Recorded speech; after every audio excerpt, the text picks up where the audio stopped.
Assalamualaikum warahmatullahi wabarakatuh. Halo sahabat tani, bagaimana kabar kalian hari ini?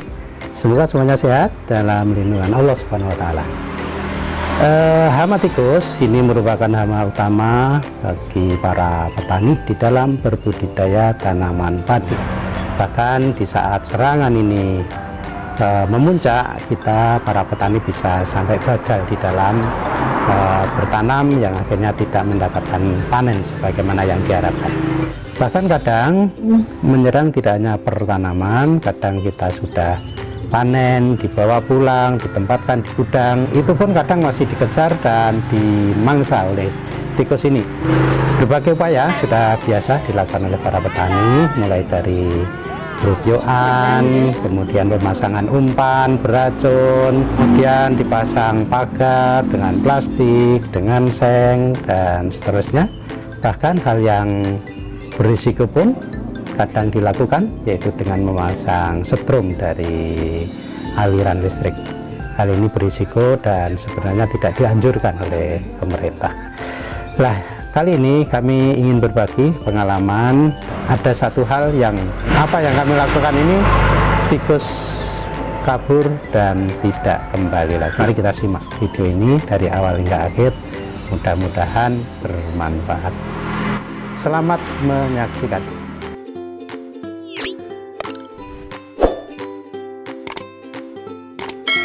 Hari ini saya berada di gudang di mana kami menyimpan gabah hasil panen beberapa waktu yang lalu.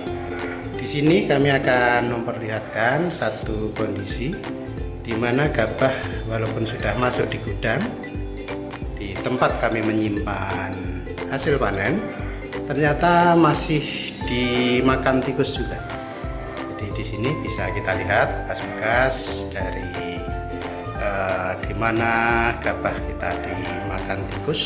Dan di tempat itu pula kami beberapa waktu yang lalu membuat pupuk organik cair, yang dengan pupuk organik ini memang berfungsi untuk memacu pertumbuhan tanaman yang kami aplikasikan di tanaman cabai.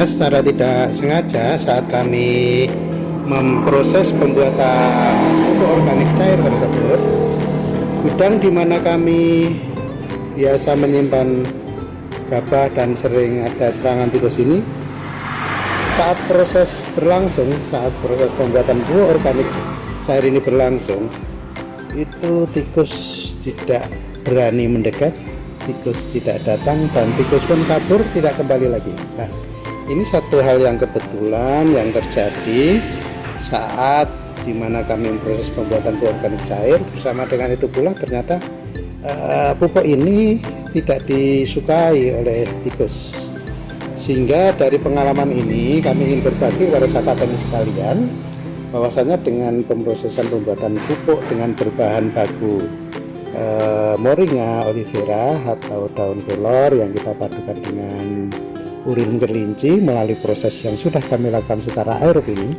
ini ada manfaat lain, yaitu kemampuannya untuk mengusir tikus. Maka dalam kesempatan ini kami turut berbagi kepada sahabat tani sekalian dengan membuat ramuan yang sebagaimana kami uraikan saat pembuatan pupuk organik cair. Insya Allah link nanti akan kami bagikan melalui deskripsi di video ini. Adapun sekilas kami ingin turut kembali menyampaikan proses pembuatan pupuk organik cair yang sekaligus bermanfaat untuk mengusir tikus ini, yaitu berbahan baku dari Moringa olivera atau daun kelor, kemudian kita padu dengan urin kelinci, dengan kita fermentasi secara aerob menggunakan dekomposer bonsai. Jadi dekomposer bonsai ini sifatnya aerob, memerlukan oksigen dalam pemrosesannya, sehingga dalam prosesnya kita pasang aerator oksigen, jadi untuk mencapai oksigen sekaligus untuk mengaduk bahan agar larut dan siap digunakan.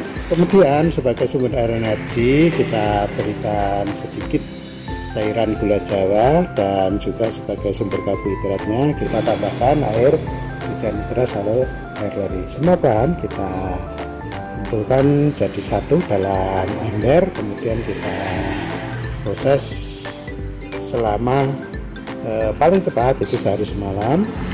Hanya karena belum segera diaplikasikan, ini bisa disimpan dalam waktu yang lama selama aeratornya terus kita nyalakan. Jadi itu sahabat tani sekalian, sekilas hasil pengalaman kami dalam memproses pembuatan pupuk organik air. Ternyata ada manfaat lain, yaitu mengusir tikus, dan tikus pun tidak kembali lagi. Semoga pengalaman ini bermanfaat. Assalamualaikum.